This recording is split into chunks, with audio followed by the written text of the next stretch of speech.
This entrance is for judges, not people looking for trouble. Officer Mark Callahan said it loud enough for half the federal courthouse to hear, and the marble hallway seemed to tighten around the words. Naomi Grace Ellison stood 3 feet from the courtroom doors, rain still darkening the shoulders of her navy blazer, one hand wrapped around the handle of an old brown leather briefcase that had belonged to her father. She had arrived early, just after 8 a.m., because her first day mattered. The flag outside was still snapping in the wet wind, the security lights still humming overhead, and the brass plaque beside Courtroom forecaught a thin stripe of morning light like a warning. Naomi kept her voice calm. "Officer, I am supposed to be inside that courtroom." Callahan looked her over once, from her damp curls pinned neatly at the back of her head to the worn heels of her black shoes, and gave a small laugh that carried no warmth. Around them, attorneys in pressed suits slowed down. A clerk holding a stack of files paused near the wall. 2 reporters near the elevators turned their heads, already sensing that something uncomfortable was happening. Callahan stepped between Naomi and the door as if his body were the final law of the building. "Everybody says that when they want to feel important," he said. Naomi's fingers tightened around the briefcase handle, not from fear, but from the old discipline of staying still when insult tried to pull her out of herself. "Please check the appointment list," she said. "My name is Naomi Ellison." The name should have changed the air. It did not. Callahan did not look at the tablet in his hand. He did not ask another officer to verify it. He simply tilted his chin, the way men sometimes do when they have already chosen the story they want to believe. "Ma'am, you need to step away from this restricted entrance." Restricted. The word landed cold. Naomi glanced past him at the tall wooden doors. Behind them, in less than 30 minutes, a room full of federal judges, clerks, and invited guests would be waiting for the newest judge on the bench. Her bench, her oath, her father's impossible dream. But out here, under the white courthouse lights, she was just a black woman standing where a man with a badge had decided she did not belong. "I have identification," she said, reaching carefully toward the inside pocket of her blazer. Callahan's hand lifted in warning, not touching her, but stopping her movement with authority. "Keep your hands where I can see them." The hallway went quieter. Even the elevator bell sounded too sharp. Naomi slowly lowered her hand. Her heart beat once, hard, against her ribs. She could feel the eyes now, not just watching, but weighing her. Some curious, some embarrassed, some pretending not to see. Callahan leaned closer, voice low but still cruel enough to travel. "Today is not the day for a scene." Naomi looked straight at him. "Then don't make one." For the first time, his expression shifted, not into doubt, into offense, as if her dignity itself had disobeyed him. He pointed toward the main doors. "Outside. Now." A young clerk near the wall whispered, "Wait, isn't Ellison the—" Callahan cut her off with a sharp look. Naomi heard it. So did he.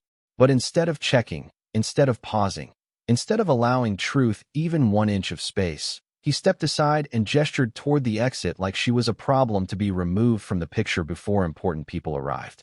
Naomi did not move fast enough for him. Her briefcase brushed against the metal rail near the security rope, and the latch clicked open. Papers shifted inside. A folded letter, yellowed with age, slipped halfway out.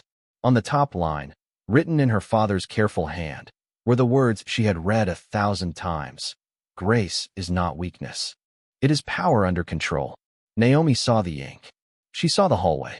She saw the courtroom door waiting behind the man who would not say her name correctly because he had never truly tried to know it.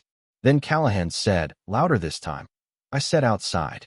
And the courthouse, built to hold justice, held its breath. Naomi did not take the first step toward the exit.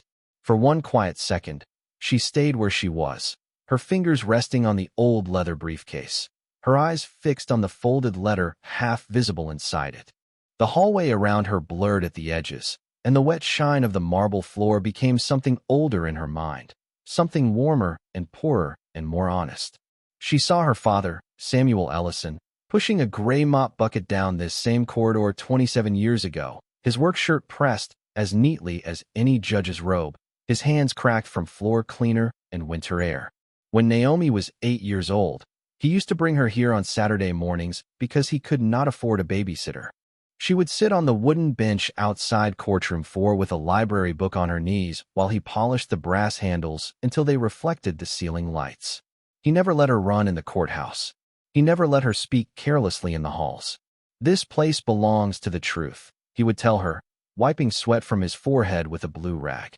"So when you walk in here, you walk like your name matters." Back then, people rarely looked at him twice. Attorneys stepped around his bucket without saying thank you. Men in expensive coats handed him trash as if his palm had been made for it. But Samuel never bent his shoulders. Not once. He taught Naomi that dignity was not something other people handed you. It was something you carried so steadily that even insult had to walk around it. That was why she carried his briefcase today. The leather was scratched near the corners. The handle had been repaired twice. Inside it were her oath papers, her appointment letter, a worn photograph of Samuel standing under the courthouse flag, and the folded note he had written the week she graduated from law school. He had not lived long enough to see this morning. Cancer took him before the Senate confirmation hearing, before the phone call, before the official seal arrived in the mail. But Naomi had imagined him beside her on the train ride into downtown Washington, District of Columbia, his knee bouncing the way it always did when he tried not to show excitement. She had imagined him seeing the building rise ahead of her through the mist, pale stone, high steps, black iron lamps, American flags moving above the entrance like slow breaths. She had imagined him smiling when she reached the courtroom that he once cleaned before sunrise.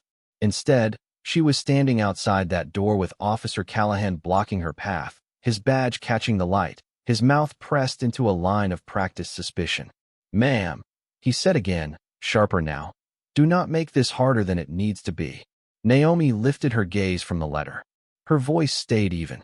"I am not making it hard. I am asking you to verify who I am." A man near the elevators gave a nervous cough. Someone's phone camera made a soft clicking sound. The young clerk who had started to speak clutched her files tighter against her chest, torn between fear and recognition. Naomi could see the question in the woman's eyes. "Are you really her? Are you really the one they are waiting for?" Naomi wanted to answer, but not with anger, not with panic, not by proving she could be as loud as the room expected her to become.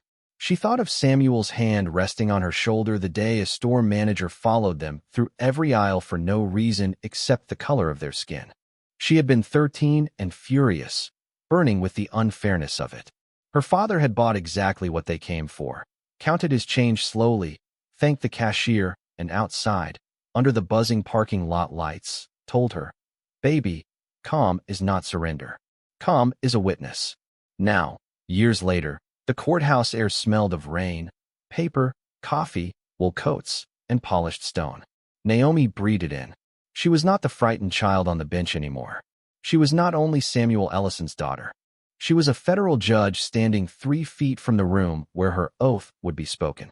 And still, before she could enter, she had to survive the small, familiar ritual of being doubted. Callahan reached for the open briefcase, not roughly, but with the careless confidence of someone who believed permission belonged to him. Naomi placed one hand gently over the papers before he could touch them. "My documents are private," she said. His eyes narrowed. "That is not how this works." "No," Naomi said, so softly that the people nearest had to lean in to hear her. "This is exactly how the law works." The words settled between them. For the first time, Callahan hesitated. Callahan's hesitation lasted less than a breath, but Naomi saw it. So did the young clerk. So did the 2 attorneys standing near the elevator with leather folders pressed against their ribs. In a courthouse, silence had weight. It could protect. It could accuse. It could make a person feel smaller than their own shadow. Officer Mark Callahan had spent 15 years learning how to use that silence. He was not a judge, not a prosecutor, not a lawyer with a polished name on a brass office door, but every morning he stood at the threshold and decided who moved forward and who waited. He knew the rhythm of power in that building, the clipped steps of senior partners, the expensive watches flashing at security trays, the federal badges held out without apology, the soft laughter of people who expected doors to open before they touched them. Callahan respected that rhythm because it looked familiar to him. It looked clean, ordered, and easy to categorize. Naomi did not fit the picture he had made in his mind. Her blazer was damp from walking through rain, instead of arriving beneath a covered drop-off. Her briefcase was old instead of glossy. Her shoes carried tiny beads of water from the sidewalk outside. Her calm bothered him most of all. People he dismissed usually pleaded, explained too much, got flustered, or backed away. Naomi did none of those things. She stood with the stillness of someone who had already crossed harder rooms. That stillness made his authority feel less solid. "I am going to ask you one more time," Callahan said, lowering his voice as if the softness made it more official. "Step away from the restricted entrance." Naomi kept her hand over the documents in her briefcase. "And I am going to answer one more time. Please verify my name on the list." He looked at the tablet then, but not to check. His thumb moved across the screen with theatrical impatience, a performance for the people watching. "You have no escort. I was told to enter through the East Hall. You have no visible court credential. It is in my jacket pocket, and you told me not to reach for it." A ripple moved through the bystanders. Not laughter, not support, something more dangerous to him. Recognition. Callahan felt it and turned his head slightly toward a younger officer standing near the metal detector. "Reeves," he said, "keep the corridor clear." Officer Daniel Reeves, barely 30, glanced at Naomi, then at the briefcase, then at the closed courtroom doors. He looked uncomfortable. "Sir, maybe we should call Chambers and just confirm." Callahan's jaw tightened. "I gave an instruction." Reeves straightened, but his eyes dropped. That was how Callahan kept control.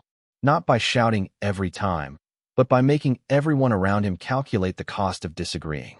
The courthouse had taught him that appearance mattered. He believed disorder had a look. Protest had a look. Trouble had a look. And somewhere along the years, he had started mistaking black dignity for defiance. Naomi watched the thought pass across his face before he spoke it into shape. "This building has been on alert all morning," Callahan said. "We are expecting a federal appointment ceremony, and I will not have anyone disrupting it." "Neither will I," Naomi said. The answer landed too cleanly. His eyes narrowed again. "You think this is funny?" "No, officer. I think it is unfortunate." A woman in a gray suit near the wall took one step forward, then stopped when Callahan glanced at her. The reporters had gone very still, their phones held low but ready. Outside the high windows, rain tapped softly against the glass, a patient sound, almost gentle. Inside, the polished air smelled like coffee, printer ink, and old stone.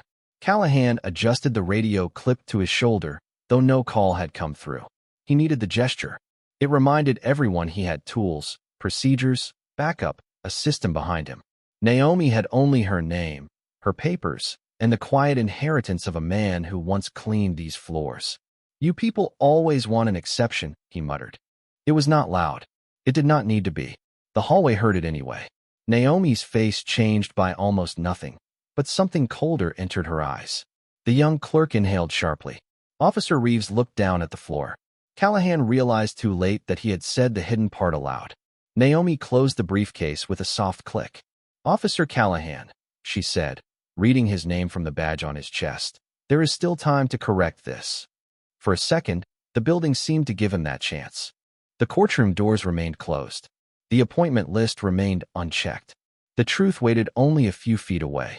But Callahan had built too much of himself on never stepping back. He pointed toward the main entrance again, his voice hardening in front of everyone. "Outside. Now, before this becomes a formal removal." Naomi lifted her chin, rainwater still shining along the edge of her sleeve, and looked past him at Courtroom 4. Behind those doors, her chair was waiting. In front of them, a man with a badge had mistaken prejudice for procedure, and he was about to make that mistake public. Naomi took one careful step, not toward the exit, but toward the small space beside the security rope where the hallway camera could see her clearly. She did not raise her hands too high. She did not speak too fast. She understood, with the old precision that life had forced into her bones, that calm could protect a black woman in places where truth alone was not always enough. "Officer Callahan," she said, each word steady enough to carry across the marble. "Before I move anywhere, I am asking you to contact Chambers and verify my identity." Callahan's face tightened. "You are not giving orders here. I am making a lawful request." The phrase changed the room. It was not loud, but it had edges. The attorneys heard it. The reporters heard it. Officer Reeves heard it and looked at the tablet again, as if the answer might glow through the dark screen on its own. Callahan shifted his weight, suddenly aware of the courthouse camera above them. The two phones pointed from waist level. The clerk, whose face had gone pale with recognition. He could still fix it. He could still ask for a name, check a list, open a door, let the morning continue with only a quiet apology no one needed to repeat. But pride is a dangerous thing when it wears a uniform and calls itself procedure. "You have been warned," Callahan said. "Step outside and wait there until we decide what to do with you." Naomi looked at him for a long second. The rain on her blazer had begun to dry in uneven patches. A drop of water slid from the edge of her sleeve onto the white stone floor. "You do not have to do this," she said. That sentence, more than anything else, offended him. Not because it was disrespectful, but because it was merciful. She was giving him a way out, and everyone could hear it. A man who believed he owned the doorway could not stand being offered grace by the woman he was trying to send away from it.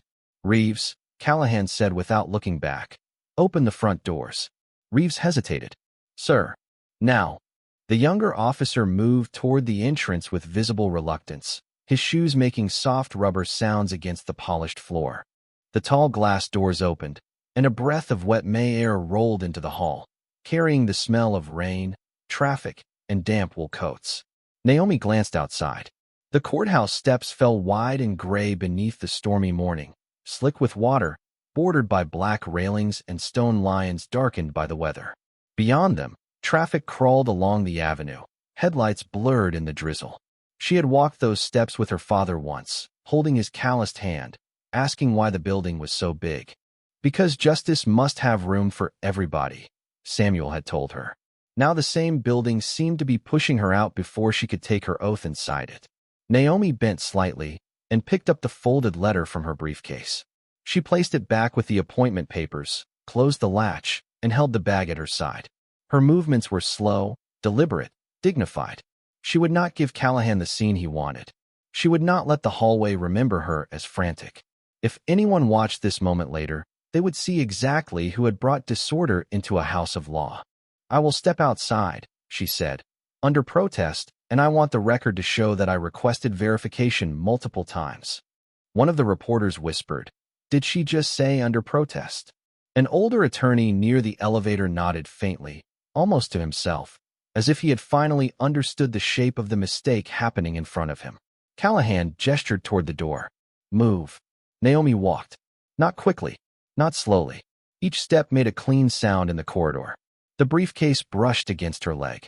The courtroom doors remained behind her, closed and waiting. People turned as she passed, some with pity, some with shame, some with the small cowardice of those who know something is wrong but prefer someone else to stop it. At the threshold, the cold air touched her face. The rain had softened into a silver mist. She stepped onto the top marble stair, and the noise of the city rose around her, distant horns, tires hissing through puddles, a flag rope tapping against a pole above the entrance. Callahan followed her to the doorway, but did not step into the rain. That detail did not escape her. He wanted authority without discomfort, control without consequence. Naomi turned back just enough to meet his eyes. "My name is Naomi Grace Ellison," she said. "You will want to remember that." Callahan gave a short, dismissive breath. "I remember names that matter." The words hung between them, small and ugly, swallowed almost immediately by the rain. Naomi did not answer.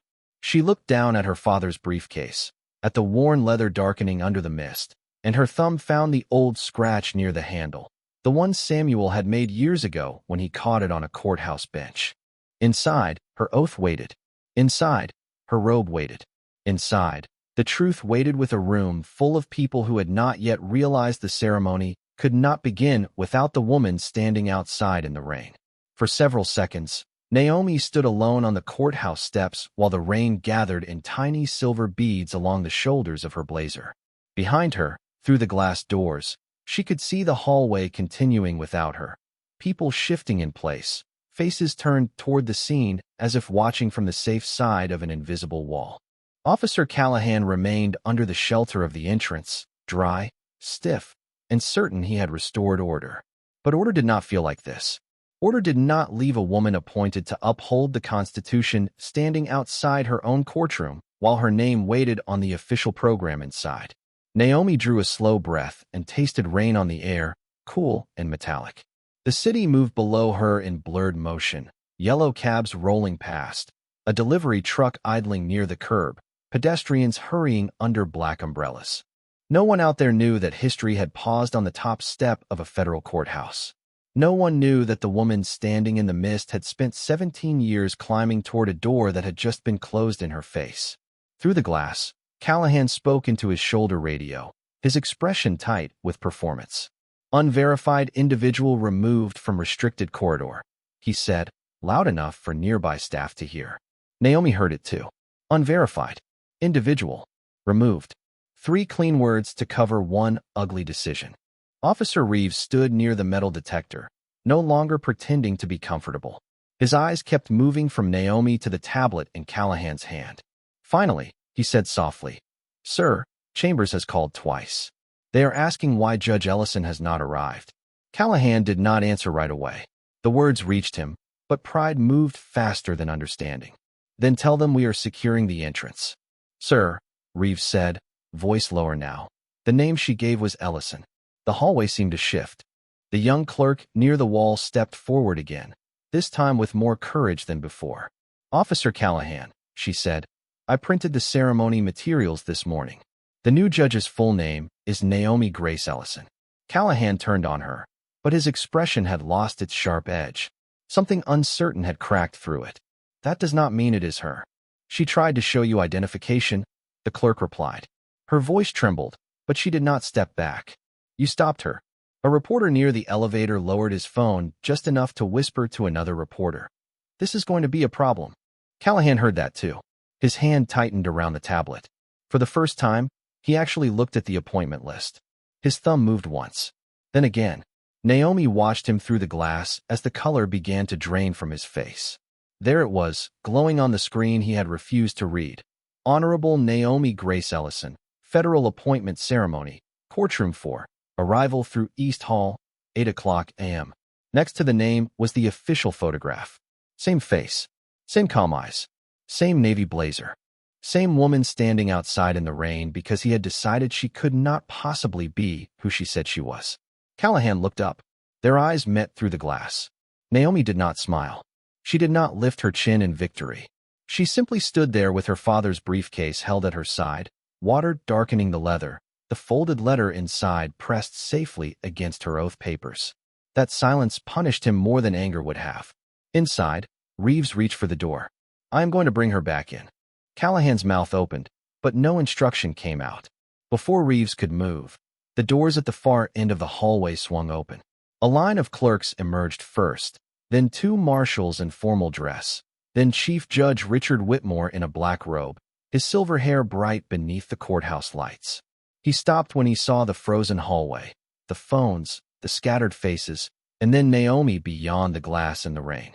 His expression changed slowly, from confusion to recognition to something colder than anger.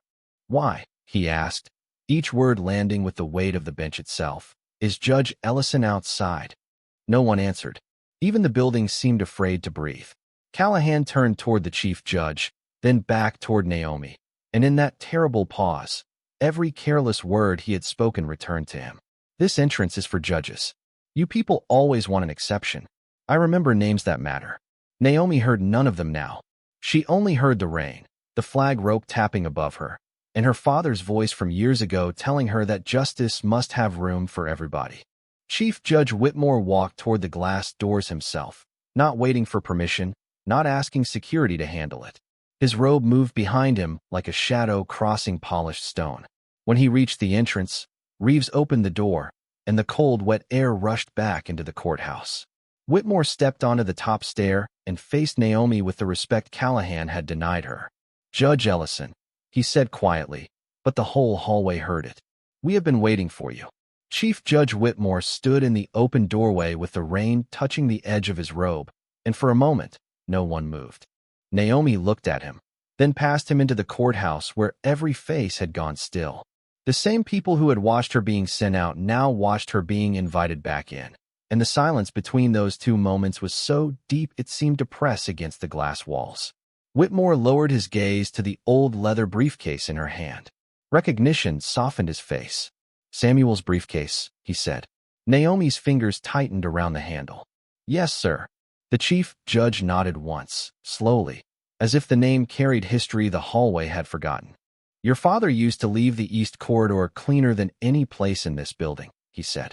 He believed this courthouse deserved respect. Naomi swallowed, feeling the rain cool against her cheeks. He believed the people inside it deserved justice. Whitmore held her eyes, and in that quiet exchange, the storm, the humiliation, the phones, the whispers, all of it seemed to move one step farther away. Officer Callahan stood behind the chief judge, pale now, his hand hanging uselessly beside the tablet that had told the truth too late. Reeves would not look at him. The young clerk had tears shining in her eyes, though she kept her chin lifted. Naomi stepped back inside. The warmth of the courthouse air touched her first, then the smell of paper, coffee, polished wood, and rainwater carried in on her clothes. Water slipped from the hem of her blazer onto the marble floor in small dark drops. No one complained about the mess. No one told her where to stand. The doors closed behind her with a soft, final sound. Callahan opened his mouth. Judge Ellison, his voice broke before the apology found shape. Naomi turned toward him, not with anger, not yet with forgiveness, but with the steady attention of someone who understood that a single moment could reveal an entire system. Not here, she said quietly. 2 words. No cruelty. No theater. Somehow that made them heavier. Whitmore looked toward Reeves. Escort Judge Ellison to chambers. We will delay the ceremony by 10 minutes. Then he faced Callahan. Officer, you will remain available for review. Callahan nodded, but the motion looked more like sinking than agreement. Naomi followed Reeves down the east corridor. No one blocked her now. The security rope was moved aside. The courtroom doors seemed taller as she passed them, not because they had changed, but because she had reached them through something she should never have had to survive. In chambers, the lights were softer. A black robe hung from a wooden stand beside a narrow mirror. On the desk lay the printed oath, a silver pen, a small pitcher of water, and a brass nameplate still wrapped in tissue paper. Honorable Naomi Grace Ellison. Naomi placed her father's briefcase on the desk and opened it carefully. The folded letter rested on top, dry except for one corner where the rain had touched the paper. She unfolded it with both hands. Grace is not weakness. It is power under control. Her father's handwriting curved across the page, patient and firm. The room blurred for a second, not from tears exactly, but from the pressure of everything she had carried without setting down. Outside the chamber door, footsteps moved quickly. Voices hushed. The courthouse was correcting itself in public, but inside that small room, Naomi was still the daughter of a janitor who had once polished the floors no one thanked him for cleaning. She touched the robe with her fingertips. The fabric felt heavier than she expected. Not heavy like burden, heavy like memory. Reeves stood near the door, cap in his hands. Judge Ellison, he said, his voice low. I should have spoken sooner. Naomi looked at him through the mirror. For a long moment. Only the rain against the window answered. Then she said, Next time, do. Reeves nodded, ashamed, but grateful for the clarity. Naomi slid her arms into the robe. The black fabric settled over her shoulders, covering the damp blazer, the rain marks, the morning's insult, but not erasing any of it. She lifted her father's letter once more, folded it, and placed it in the inside pocket closest to her heart. When she stepped back into the hallway, the murmurs died one by one. Chief Judge Whitmore waited outside Courtroom 4. He looked at her, then at the doors, then gave a small nod. Naomi breathed in. The brass handles gleamed ahead of her, polished bright enough to hold her reflection. This time, no one told her she did not belong. When the courtroom doors opened, the room rose before anyone had to tell it to.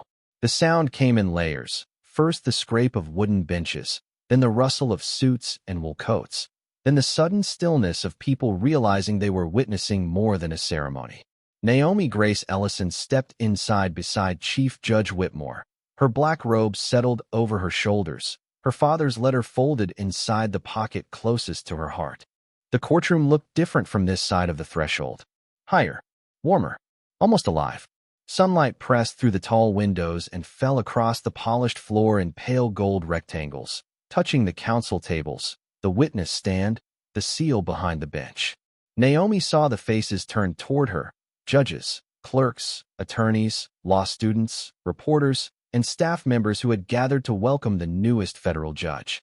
Some smiled with relief. Some looked embarrassed.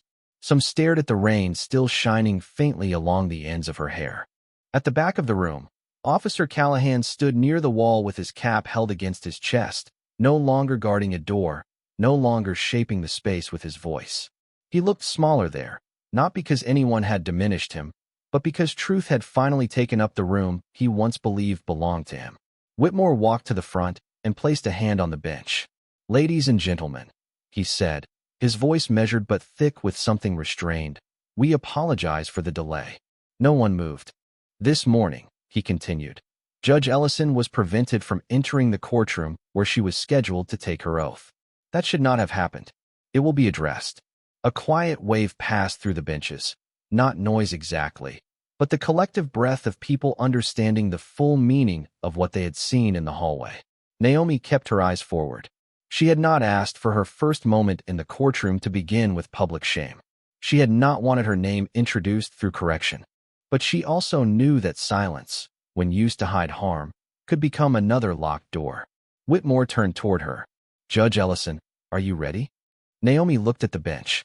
For one heartbeat, she saw her father there in his gray work shirt, standing after midnight with a mop in his hand, making the floor shine for people who would never know his name. She saw him tapping the brass rail and telling her that justice must have room for everybody. She saw every person who had been judged before being heard, stopped before being seen, doubted before being named. Then she nodded. "I am."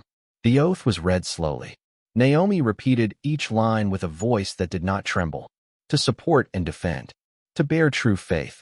To administer justice without respect to persons." The last phrase seemed to hang in the air longer than the rest. Without respect to persons. Not without respect for people, but without bending justice toward wealth, rank, race, title, or fear. Naomi felt the words move through her like a door opening from the inside. When the oath ended, Whitmore handed her the silver pen. She signed the official book, and the room remained standing, not out of habit now, but out of recognition. Then a clerk unwrapped the brass nameplate and set it before the bench. "Honorable Naomi Grace Ellison." The letters caught the light. In the back, Callahan lowered his eyes. Naomi saw the movement. She could have looked away. Instead, she held the room in a calm gaze and spoke for the first time as a judge. "Before we begin any celebration," she said, "I want the record of this morning to be honest." The courtroom tightened. Callahan looked up. "A courthouse is not only tested by the cases it hears," Naomi continued. "It is tested by the people it lets through the door." No one coughed. No one whispered. Even the air seemed to listen. "Today, I was reminded that dignity can be challenged before a person ever reaches the bench. But I was also reminded that dignity does not disappear because someone fails to recognize it." Her hand rested lightly near the nameplate. "Justice cannot be a room reserved for people who look expected. It must be a promise kept for people who arrive wet from the rain, carrying old briefcases, speaking names others refuse to verify." At the back wall, Callahan's face tightened, not in anger this time, but in the painful awakening of a man hearing his own actions translated into truth. Naomi did not say his name. She did not need to. The whole room knew. And for the first time that morning, so did he. After Naomi finished speaking, the courtroom stayed silent long enough for the rain against the windows to become audible again. Then Chief Judge Whitmore gave a small nod to the clerk, and the ceremony continued, but something in the room had changed. It was no longer only about a new appointment. It was about the doorway, the doubt, the old briefcase, the woman who had been asked to prove her right to stand where she had already been called to serve. Officer Callahan remained near the back wall, his cap held in both hands now, fingers pressed into the brim until the fabric bent. Every sentence Naomi had spoken seemed to return to him in pieces. People who look expected. Names others refuse to verify. Dignity does not disappear. He looked toward the courtroom doors and remembered himself standing there, dry and certain, while she stood outside in the rain. He remembered the phrase he had muttered without thinking, the one that had made the air go cold. "You people." 2 words, small enough to hide behind habit, heavy enough to reveal a heart. When the ceremony ended, no one rushed toward the hallway. People moved carefully, as if afraid to disturb the meaning still settling over the benches. A few clerks came forward to congratulate Naomi. A law student shook her hand with both of hers and whispered, "I needed to see this today." Naomi thanked her gently. She did not look triumphant. She looked present, grounded, like someone who had decided long ago that bitterness would not be the language of her victory. Whitmore approached her near the bench. "The review will begin immediately," he said. "You have my word." Naomi glanced toward Callahan. He had not moved. "It should," she said. "But it should not end with one officer being embarrassed in one room." Whitmore studied her. "What are you asking for?" Naomi touched the edge of her father's briefcase, resting now beneath the bench where the light could reach it. "Training. Policy review. A system that does not require the next person to be rescued by coincidence." Whitmore's face softened with respect. "Then that is what we will do." At the back of the courtroom, Callahan finally stepped forward. Each step sounded careful against the floor. No badge voice now. No command. Just a man walking toward the person he had wronged with the whole room aware of it. He stopped several feet away, leaving space this time, as if even distance had become something he needed to learn. "Judge Ellison," he said. The title came out slowly, with shame wrapped around it. "I owe you an apology." Naomi turned fully toward him. He swallowed. His eyes moved once to the briefcase, then back to her face. "I judged you before I knew your name. I ignored your identification. I used procedure to cover prejudice. And when I had chances to correct myself, I chose pride." The room had gone quiet again, but this silence was different. It was not the silence of people refusing to help. It was the silence of people letting accountability speak. Callahan's voice lowered. "I am sorry." Naomi looked at him for a long time. She could feel the old human temptation to make the moment sharp, to let him feel a portion of what he had made her carry on the steps outside. But her father's letter rested inside her robe, close to her heart. "Grace is not weakness. It is power under control." "Officer Callahan," she said, "I accept your apology as a beginning, not as an ending." His eyes lifted. "Yes, ma'am. An apology does not undo what happened," she continued. "It only opens the door to doing differently. The real question is how you treat the next person who does not look like the authority you expected." Callahan nodded once, and this time it did not look like sinking. It looked like understanding beginning the hard way. Naomi stepped down from the bench area and picked up the old briefcase. For a brief second, the room saw the full image. The black robe, the worn leather, the rain still drying at the edge of her sleeve, and the man with the badge standing silent before her. "Kindness is not weakness," Naomi said softly, not only to him, but to everyone close enough to hear. "But neither is it permission." Then she walked past him toward the courtroom doors, and Callahan moved aside before she reached them. Naomi stepped through the courtroom doors into the corridor that had changed shape since morning. The same marble floors still reflected the ceiling lights. The same brass handles gleamed beneath the tall windows. The same security rope stood near the entrance. But the hallway no longer felt like a place trying to decide whether she belonged. It felt like a place that had been forced to remember what it was built for. People made room as she passed, not with fear, not with the nervous pity from before, but with a quiet respect that did not need announcement. Chief Judge Whitmore walked beside her for a few steps, then stopped near the east corridor. "Your father would have been proud," he said. Naomi held the briefcase a little closer. "He would have told me to get to work." Whitmore smiled faintly. "Then we should not disappoint him." Naomi looked down the hall toward the front doors. The rain had slowed to a fine mist, and gray morning light poured through the glass, softening the hard lines of the courthouse steps. Officer Callahan stood a few yards away, speaking quietly with Reeves and his senior marshal. His badge was still on his chest, but it no longer seemed to shield him from himself. When he saw Naomi, he straightened, then stopped, unsure whether to speak again. Naomi gave him one measured nod. Not forgiveness complete, not condemnation eternal, just a recognition that accountability had begun and that a person could either grow under its weight or be crushed by pride.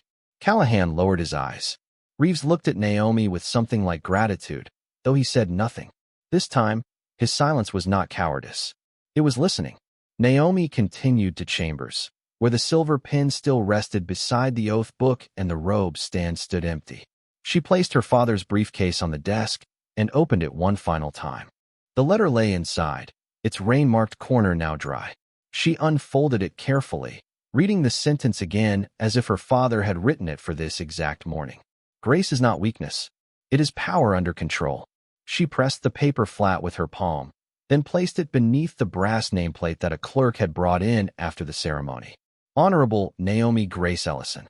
The two names touched, father and daughter, labor and law, hallway and bench. Outside, the courthouse moved back into motion. Phones rang. Shoes crossed stone. Doors opened and closed. Somewhere, a clerk called the first case of the day. Life did what life always does after a storm. It continued. Naomi stood behind the desk and looked out the window. The flag above the entrance lifted in the damp wind, red, white, and blue against a sky beginning to clear. She thought of every person who had ever stood on those steps trying to be believed. She thought of her father cleaning floors before sunrise, leaving behind shine for people who never learned his name. Then she walked back into Courtroom 4.